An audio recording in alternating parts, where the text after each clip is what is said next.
ሰላም እንዴት ናችሁ? ይህ የብራና ስፖርት የዩቲዩብ ቻናል ነው። ለዚህ ቻናል አዲስ ከሆናችሁ ሰብስክራይብ እያደረጋችሁ ቤተሰብ መሆናችሁን እንዳትረሱ፣ እንደዚሁም ደግሞ ሼር ማድረጋችሁንም እንዳትረሱ። በቪዲዮ መጨረሻ ላይ ደግሞ ላይክ ማድረግ እንዳይረሳ ማለት ነው።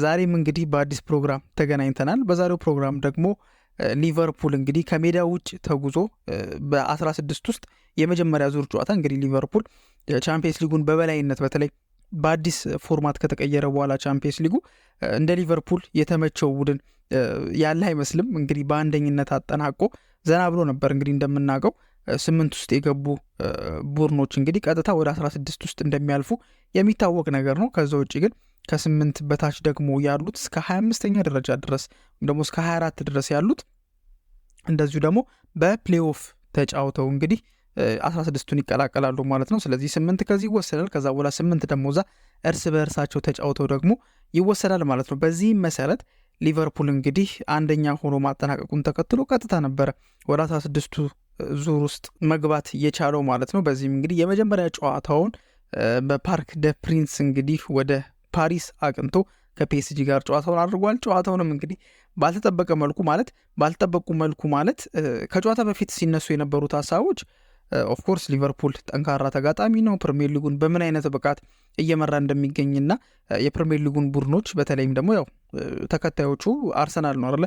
አርሰናልና ኖቲንግሃም ናቸው። በተለይም ግን አርሰናል ነበረ ለዋንጫ ከሊቨርፑል ጋር እየተናነቀ ነው ተብሎ ሲታሰብ የነበረውና በምን አይነት መልኩ ተስፋ እንዳስቆረጠ ከተመለከትን በኋላ እንደዚሁም ደግሞ በቻምፒየንስ ሊጉ ያስመዘገባቸውንም ውጤቶች ካየን በኋላ ምናልባትም ሊቨርፑል ለዚህ ጨዋታ የማሸነፍ ቅድሚያውን ሊሰጠው የሚችለው ቡድን ተደርጎ ታስቦ ነበረ። ምንም እንኳን ከሜዳ ውጭ ቢሆንም ፒኤስጂም ቀላል የሚባል ተጋጣሚ አለመሆኑን ያሳየበት አጋጣሚ ቢሆንም ግን ደግሞ መጀመሪያ አካባቢ ላይ ሲወራ የነበረው ግን ሊቨርፑል የተሻለ ጨዋታን ወይም ደግሞ የተሻለ ጨዋታን አድርጎ እንደሚመለስ ነበረ። ግን ደግሞ ጨዋታውን ለተመለከተና የጨዋታውን እንቅስቃሴ ላየ ግን ሊቨርፑል ከዛ ጨዋታ አይደለም 1-0 አሸንፎ መውጣት ቀርቶ 0-0 ሆኖ ራሱ ከወጣ በጣም በቃ ተአምር ነው ለመባል በዝግጅት ላይ በነበርንበት ሰዓት ነው። የባስ ብሎ እንግዲህ አሰልጣኝ አርነ ስሎት መሐመድ ሳላህን ቀይሮ በማስወጣት ሃርቪ ኤሊየትን ቀይሮ አስገባና ኤሊየት እንግዲህ ተቀይሮ በገባ በ47 ሰከንድ ውስጥ ጎል አስቆጥሮ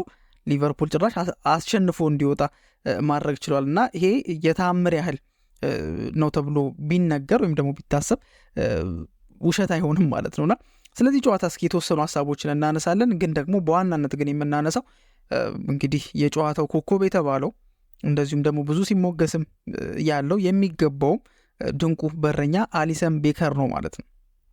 ስለዚህ ስለሱ የተወሰነ ነገር እናነሳለን። እንግዲህ እስከ መጨረሻው እንግዲህ አብራችሁ እንድትቆዩ ተጋብዛችኋል ማለት ነው።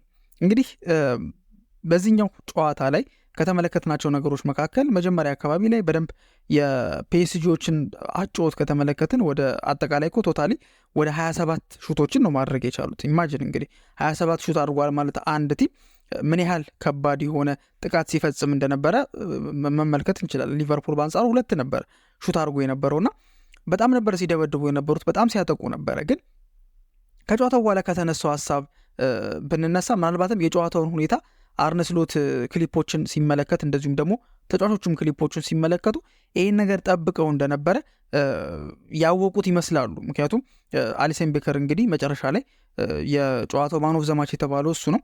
እሱና ሃርቪ ኤሊየት ነበረ ሁለቱ በጣምራነት ወሰድ ተደርገው እንግዲህ ስለ ጨዋታው ሲናገሩ የነበረውና አሊሰን የተናገረው ነገር ምንድን ነው?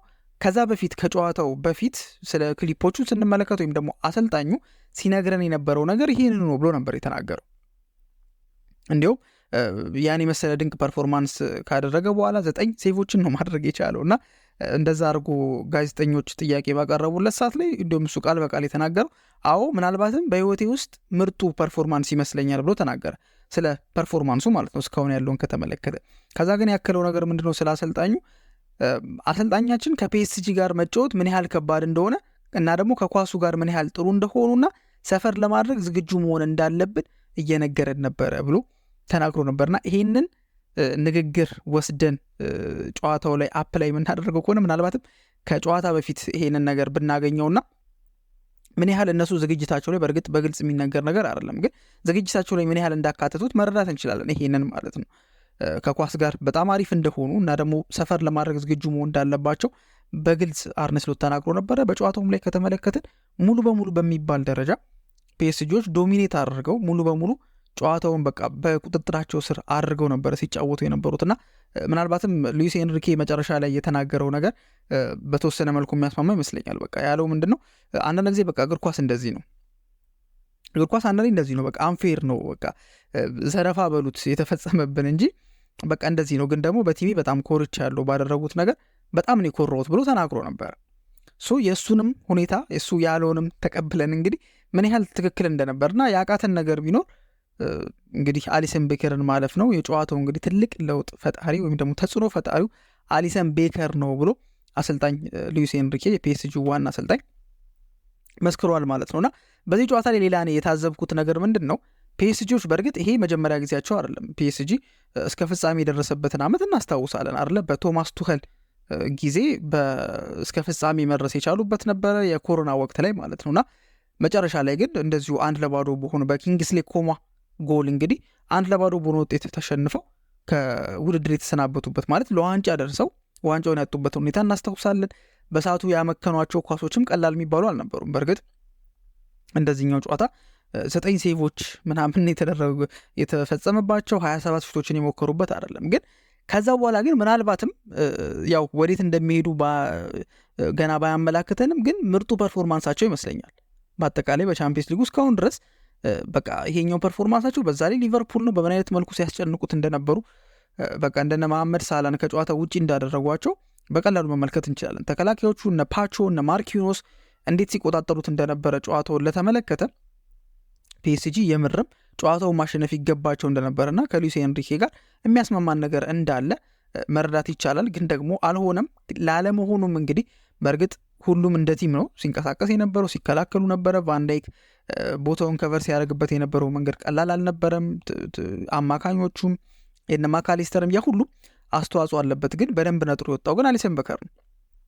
እንግዲህ አሊሰን ቤከር በ2018 ነበረ ከጣሊያኑ ክለብ ሮማ በ67 ሚሊዮን ፓውንድ ወደ ሊቨርፑል ያቀናው። እንደምናስታውሰው እሱ ከማቅናቱ በፊት ሊቨርፑል በፍጻሜ ጨዋታ ላይ ሉዊስ ካሪየስን አሰልፎ እንግዲህ ሉዊስ ካሪየስ 2 ግልጽ ስህተቶችን ያስተናገደበት ሁኔታ፣ ቤንዜማ አንድ የነጠቀውን ኳስ እንደዚሁም ደግሞ ጋሬት ቤል ከሩቅ መጥቶ ያገባበትን ኳስ እናስታውሳለን። በእንደዚህ አይነት መልኩ ሊቨርፑል በበረኛ ተቸግሮ ነበረ። ከዛ በኋላ አሊሰንን አመጣው። አሊሰን እንደመጣም እንግዲህ ምን አይነት ፐርፎርማንስ ሲያሳይ እንደነበረ ተመልክተነዋል እና የአሊሰን አስተዋጽኦ ቀላል የሚባል አይደለም። እንዲሁም አሁን ላይ የተወሰነ ጉዳት ምናምን ነገር ገጥሞት እንዲሁም እየረሳ ነው መጣን አይደለ? ኬሌኸር በእሱን ተክቶት እየተጫወተ በጉዳት ሲሰቃይ ተመልክተነው ነበር። በእርግጥ ይሄ መጀመሪያው አይደለም። ከዚህ በፊትም ሎፔዝ የሚባለው በረኛ ከዚህ በፊት ሲገባ ተመልክተናል ሊቨርፑል እና በጉዳት አንዳንዴ ሲቸገር እናስተውለዋለን እንጂ እስካለ ድረስ ከኳስ ጋር ኳስ የመጫወት አቅሙ ቀላል የሚባል አይደለም። ጥሩ የሚባል እንቅስቃሴ ነው የሚያደርገው። በተለይም ደግሞ ይሄ ሾት ስቶፒንግ ፐርፎርማንሱ ደግሞ በጣም አስደናቂ ነው። ምናልባትም አሁን ላይ ካሉት የዓለማችን በረኞች መካከል በሾት ስቶፒንግም እንደዚሁም ደግሞ ኳስን በእግር የመጫወትም ችሎታ ብለን ካነሳን ምናልባትም ከአሊሰን ቤከር ውጭ ማግኘት ትንሽ ሊከብድ ይችላል። ብቻ በአጠቃላይ ግን ምርጥ የሚባል በረኛ ነው። በጣም አስደናቂ የሚባል ፐርፎርማንስን ያስመለከተንና በአጠቃላይ 9 ኳሶችን ሴቭ አድርጓል። ከዛ የሚገርማችሁ ይሄ መቆጠር የነበረባቸውና እሱ የተከላከላቸው ኳሶች ወይም ፕሪቬንት ያደረጋቸውን ኳሶች ስንመለከት ምን ያህል አስተዋጽኦ ቀላል እንዳልሆነ እንመለከታለን። ያ ምንድን ነው? ወደ 2.26 ያው 2.26 የሚባል ጎል የለም፣ ግን በሜትሪኩ በማቴማቲካል ሜትሪኩ ከተመለከተ 2.26 ጎል መሆን የነበረባቸው ወይም ደግሞ በአጭሩ ለኤስቲሜሽንም እንዲረዳን ወይም ደግሞ ለመግባባትም እንዲረዳን 2 የሚሆኑ ጎሎችን ቢያንስ ከመቆጠር አድኗል። አስቡት። ምናልባትም የጨዋታው ተርኒንግ ፖይንት እኮ የመጣው ሃርቪ ኤሊየት በ47 ሰከንድ ውስጥ ተቀይሮ ገብቶ ጎል ካስቆጠረ በኋላ ሊሆን ይችላል። ግን እስከዛ ድረስ ግን ያንን ነገር ገትረው እስከሚያዝ የቆዩት 0-0 ስለሆኑ ነበረ ውጤቱ ሙሉ በሙሉ የተቀየረው እንጂ ምናልባትም ፒኤስጂ ጎል አስቆጥረው ቢሆን ኖሮ በእርግጥ አስቆጥረው ነበረ። ክቫራትስኬሊያ አስቆጥሮ ተሽሮባቸዋል። ግን በእንደዚህ አይነት መልኩ ቀጥሎ ቢሆን ኖሮ ምናልባትም ሊቨርፑል ያንን ኳስ አስቆጥሮ እንደዚሁ አሸንፎ ይወጣል ማለቱ ትንሽ ሊከብድ ይችላል ማለት ነው። በአጠቃላይ ሊቨርፑል 27 ሹቶችን ሲያስተናግድ እንግዲህ ከዚህ በፊት በኖቬምበር 2014 ላይ በሪያል ማድሪድ በሳንቲያጎ ቤርናቢው ከተሞከረበት በኋላ ሌላኛው ብዙ የተሞከረበት ኳስ ነው ከሜዳ ውጪ በተሞከረበት ማለት ነው። በአጠቃላይ ግን የአሊሰን ደግሞ 9 ሴቮች በታሪኩ 2 ጊዜ እንደዚህ አይነት ትልልቅ ሴቮችን ወይም ደግሞ ብዙ ሴቮችን ማድረግ ችሏል ተብሏል። በክለቡ ታሪክ ደግሞ ከ2003 ጀምሮ የታየ ወይም ደግሞ የተደረገ ትልቅ ሴቭ ተደርጎ ተወስዷል። በአጠቃላይ አሊሰን ቤከር እንግዲህ 22 ክሊንሺቶችን በማስመዝገብ የቻምፒየንስ ሊግ በሊቨርፑል የቻምፒየንስ ሊግ ብዙ ክሊንሺት ያስመዘገበው በረኛ ለመሆን ችሏል። ከዚህ በፊት እንደምናስታውሰው ሊቨርፑል ቻምፒየንስ ሊጉን የበላበት ዓመት ላይ ከናፖሊ ጋር የነበረ ጨዋታ ላይ ባለቀ ሰዓት 1v1 ተገናኝቶ ኳስ ያዳነበትን ሁኔታ እናስታውሳለን። በዛም ጨዋታ ላይ ደግሞ ሊቨርፑል የቻምፒየንስ ሊጉን ዋንጫ በልቶታል። ምናልባትም የዚህን ዓመት የቻምፒየንስ ሊግ ዋንጫ የሚበላ ከሆነ እቺ ሴቭ ወይም ደግሞ እነዚህ 9 ሴቮችና የቤከር እንቅስቃሴ ፐርፎርማንሱ መቼም ማንም ሊረሳው የማይችል እንደሚሆን ሁሉም ሰው የሚስማማ ይመስለኛል። በአጠቃላይ ግን አሊሰን ቤከር የጨዋታው ኮከብ ተብሏል፣ ይገባዋል። ፒኤስጂዎችም ግን ምርጥ የሚባል ፐርፎርማንስ አሳይተዋል። የሊቨርፑሎች ሪዚሊየንስም እንደዚሁ የሚያስደንቅ ነው። ትክክለኛ የሻምፒዮን ሜንታሊቲ እንዳላቸው አይተንበታል። እስከ መጨረሻው ወጥረው ታግለው በመጨረሻም እንግዲህ አሸንፈው ወደ ሜዳቸው ይዘው ሄደዋል። ቀጣይ ማክሰኞ ደግሞ እንደዚሁ በአንፊልድ ሮድ ጨዋታውን ያደርጋሉ። ይህንን ውጤት ማስጠበቅ ከቻሉ ያልፋሉ፣ ከጨመሩም ደግሞ ዘና ብለው የሚያርፉ ይሆናል። እንግዲህ የቀዮቹ ውጤታማ የውድድር ዘመን በቻምፒየንስ ሊጉም እየቀጠለ ይመስላል ማለት ነውና በዚህ ሰዓት እንደ ሊቨርፑል ደጋፊዎች ደስተኛ ያለም አይመስልም ማለት ነው። እንግዲህ የእናንተ ሀሳብ ምንድን ነው የሚለውን ነገር እንደዚሁ በኮሜንት ሴክሽን ላይ እንድታስቀምጡልኝ ጠይቃችኋለሁ። እንግዲህ እዚህ ድረስ ከተከታተላችሁ ሰብስክራይብ ማድረጋችሁ እንዳትረሱ፣ ላይክ ማድረጋችሁ እንዳትረሱ፣ ሼርም መድረግ እንዳይረሳ። በቀጣይ ፕሮግራም እስከምንገናኝ ድረስ መልካም ጊዜ ይሆንላችሁ።